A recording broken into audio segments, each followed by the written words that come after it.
Hi, hello, good morning.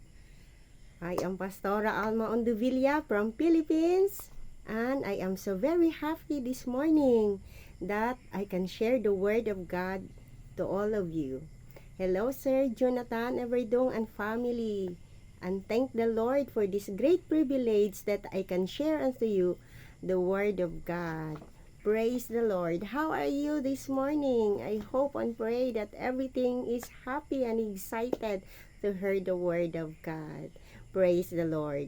So, this moment, I'm going to share with you the Word of God, and our topic is about the omnipresent God of the universe. But before that, we're going to pray.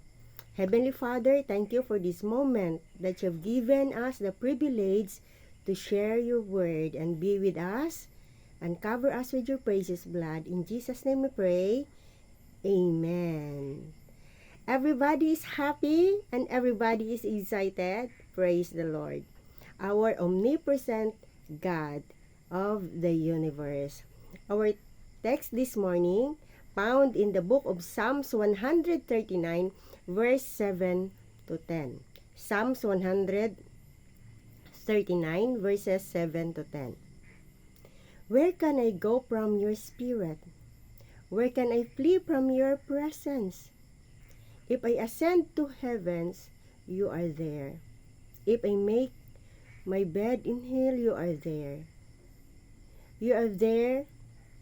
If I take the wings of the morning and dwell unto the uttermost part of the sea, even there your hand shall lead me, and your right hand shall hold me.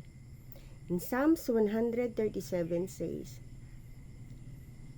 that we cannot hide from the presence of God.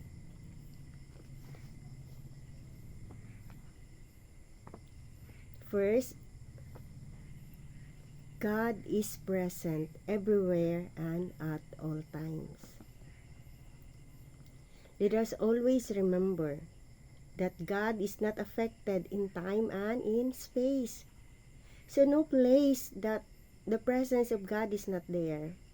I am here in the Philippines and the presence of God is here. You are there in Palau and the presence of God is in you.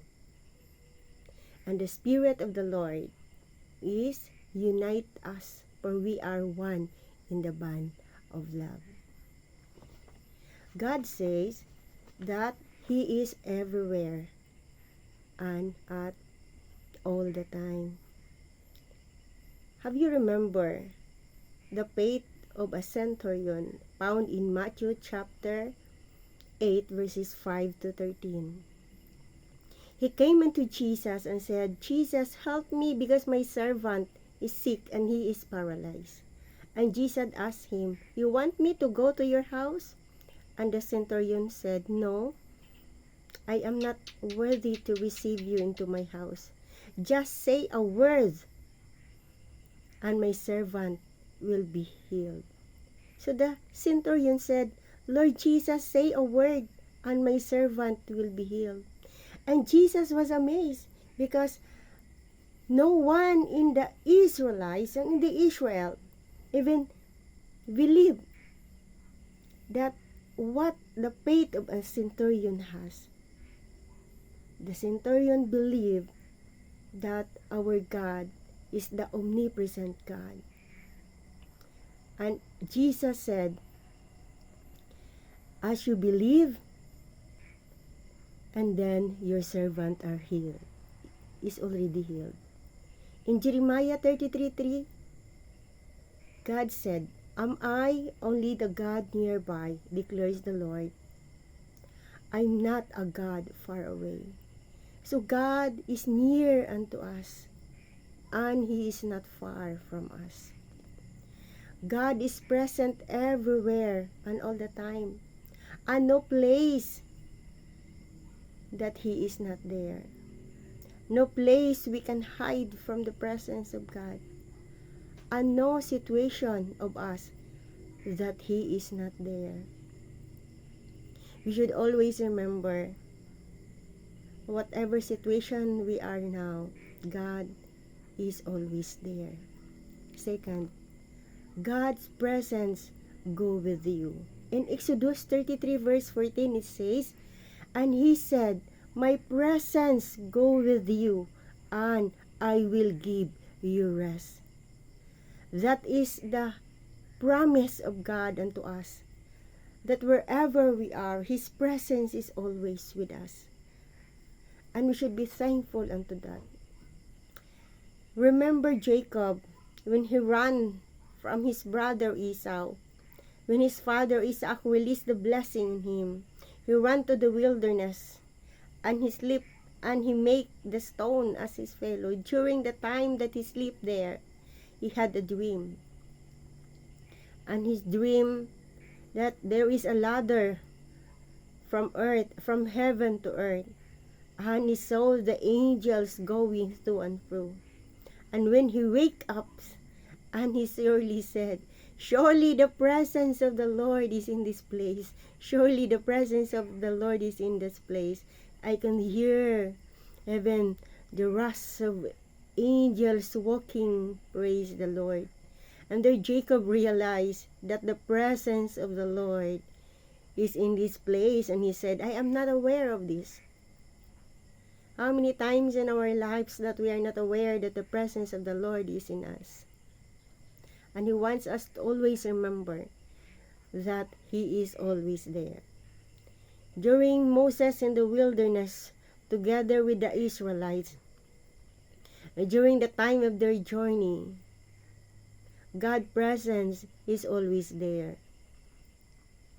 During the day, there is the clouds that cover them so that they will not be sunburned, and that speak about the presence of God.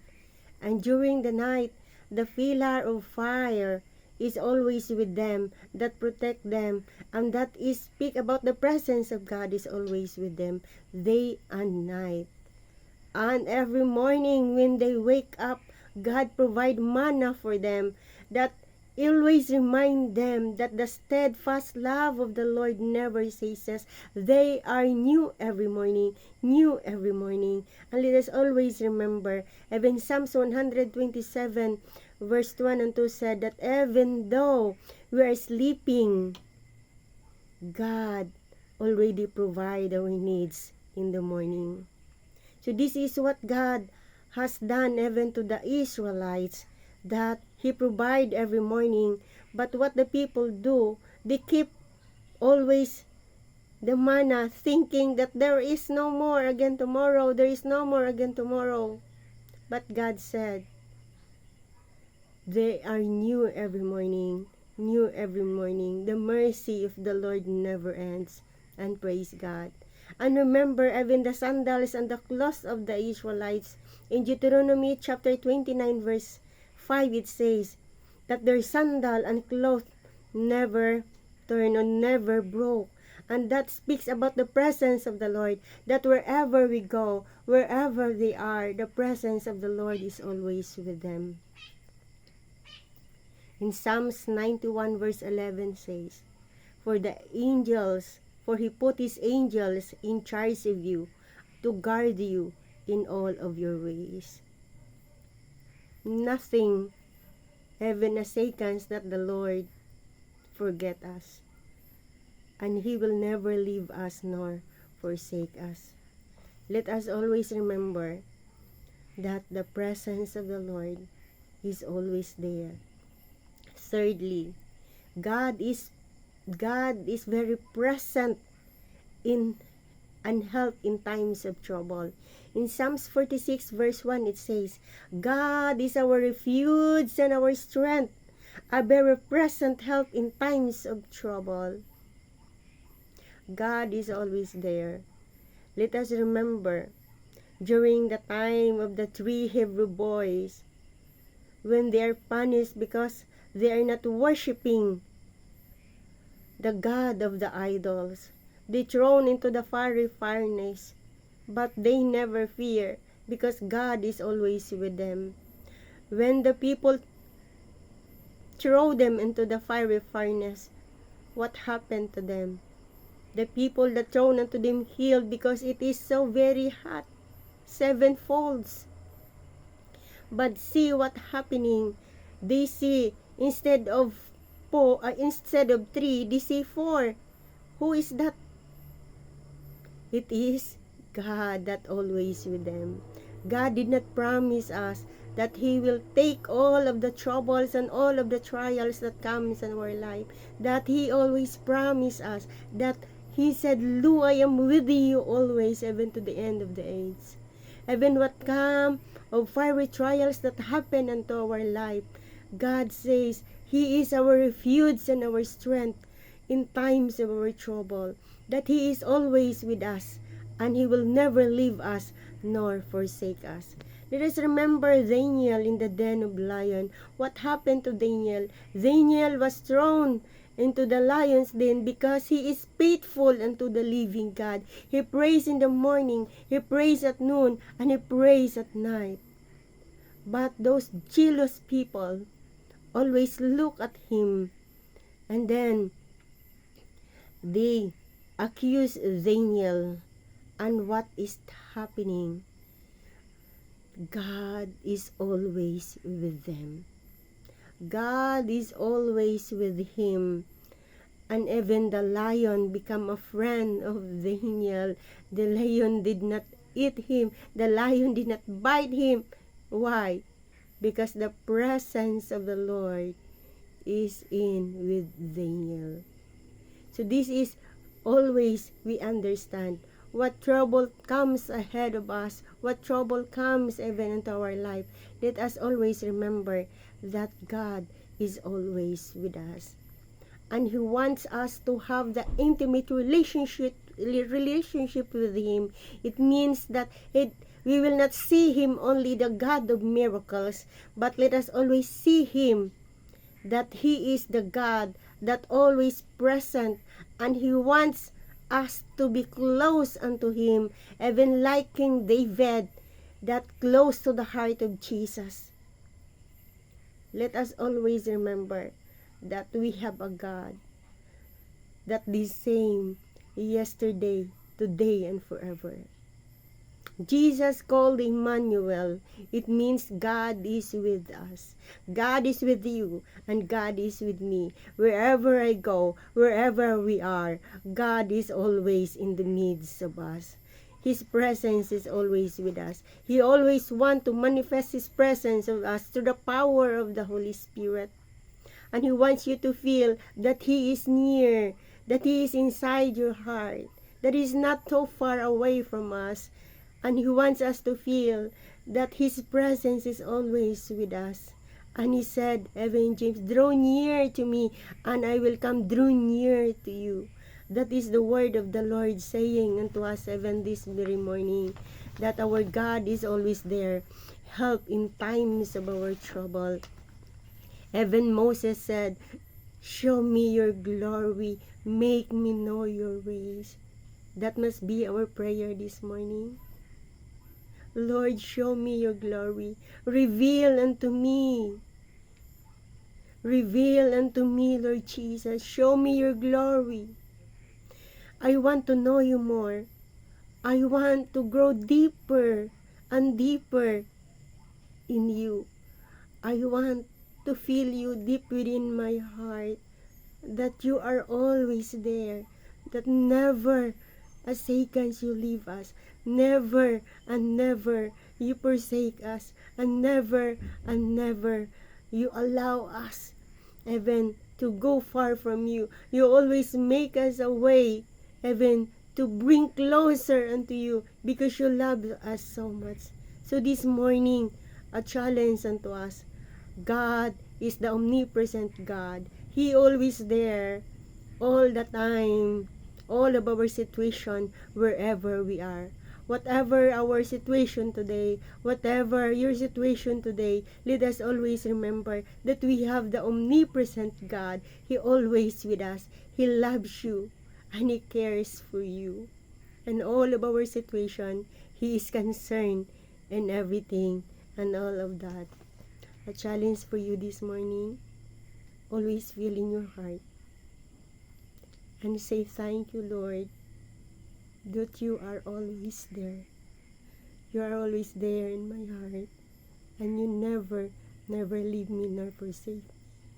That you are always there. You are the same yesterday, today, and forever.